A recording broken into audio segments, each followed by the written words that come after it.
Hello, my noble band of outlaws. Outlaw Samurai coming at you live with a video. Well, you may be wondering, Outlaw Samurai, what are you doing with a little wooden stepladder and a pre-cut pack of firewood? Well, torture testing. What else?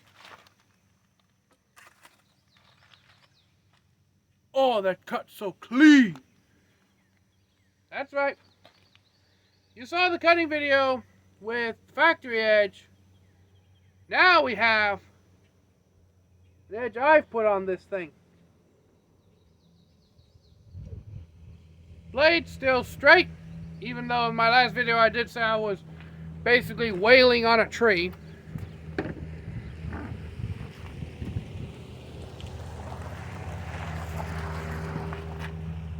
But the reason I have this firewood here is pretty self-explanatory. This is a bushcrafting sword. So, it needs to be able to do some simple bushcrafting activities. This includes splitting wood. Now this is premium firewood, as it says on the little package. Premium hardwood. It don't say what kind of hardwood it is, but I'm assuming hickory. More than likely hickory. So, I'm going to see if I can split said hardwood down the middle. Now, on closer review, I probably shouldn't do this right next to my Taurus and or my dad's truck. So I'm going to see if I can adjust the camera angle.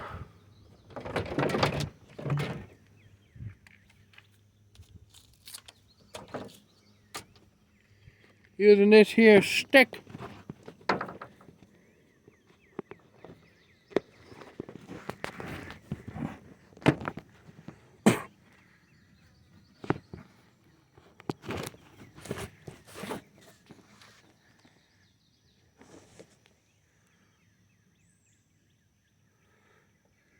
And do it over in the grass.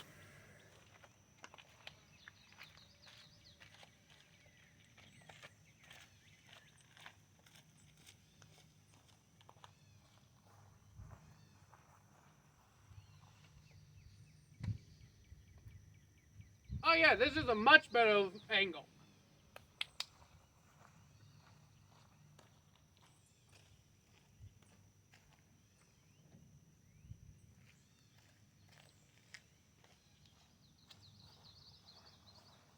So, in 3, 2, 1.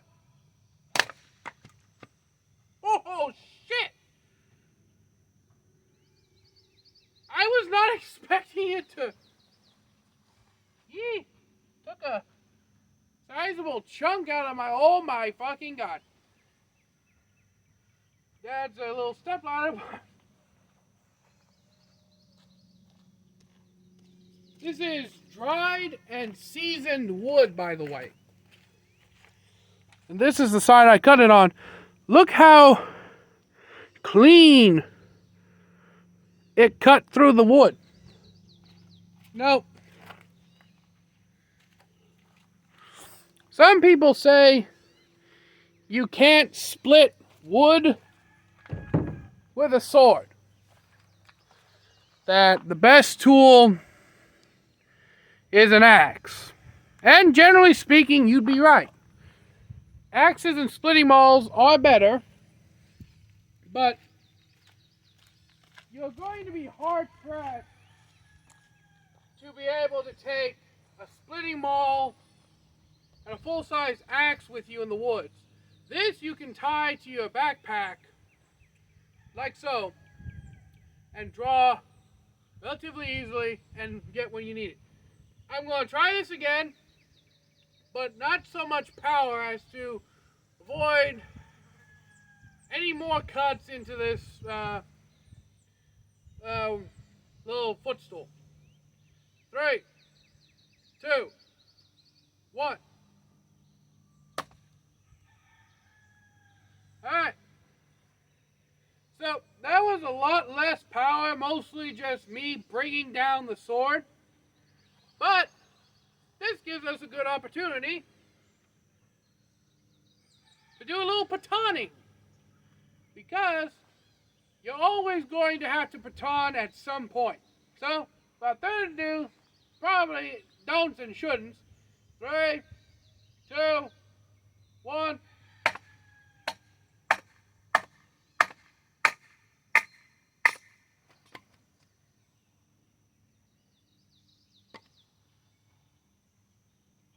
No damage to the spine. It batoned the wood perfectly. Still dead on straight. Kudos to Cold Steel and the quality of their blades. The edge has suffered no damage.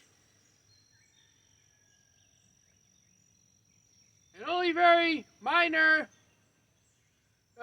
scuffing on the blade. But since this is going to be used predominantly for bushcraft and or survival, at least this modification, then that's to be expected. And I can honestly, wholeheartedly say that I recommend, if you're going to buy any sword, at least any sword that I would recommend for bushcrafting, go with the Cold Steel Warrior Series Katana. You will have to put a decent edge on it yourself, but aside from that, and you may also have to rewrap it, but aside from those minor little inconveniences, damn good sword for bushcraft. As we just saw, it split the hardwood. But it wouldn't be a true test if we didn't go against the grain. So I'm going to try to do the Tactical Show's 10 chop test and see just what I can get out of this. So in 3, 2, 1. 1, 2, 3, 4, 5, 6, 7,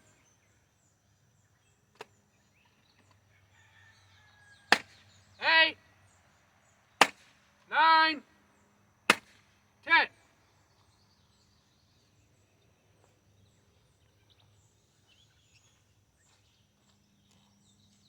Now, I was doing it a bit gingerly, simply because I don't want to break the footstool and don't want to make the fittings on this sword any looser.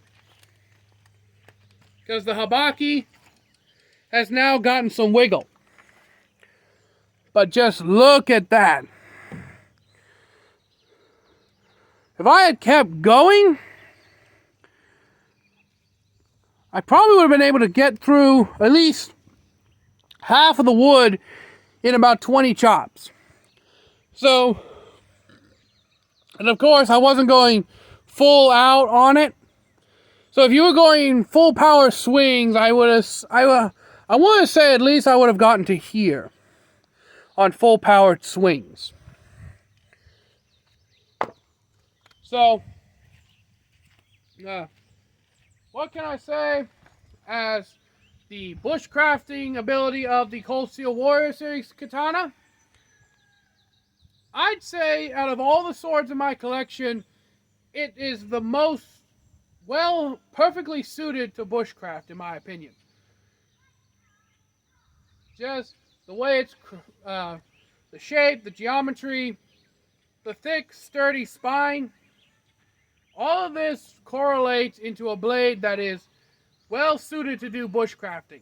Now, I'm not going to say you should go out and chop down a 4-inch wide tree with this thing, because that would be kind of stupid.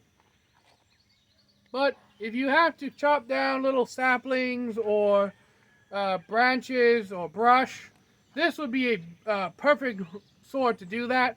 It has the heft, it has the weight, it's tip heavy like you want for a good chopper, but it's also maneuverable for good slicing. So, in my opinion, this is a very good sword for survival and bushcrafting. And apparently, the neighbor kid's dog is running around everywhere. So until next time, my noble band of outlaws, Outlaw Samurai tells all y'all, be crazy rednecks, be safe in using your weapons, and if you're going to buy a sword for survival and bushcrafting, I recommend Cold Steel Warrior Series Katana. Alright, see ya.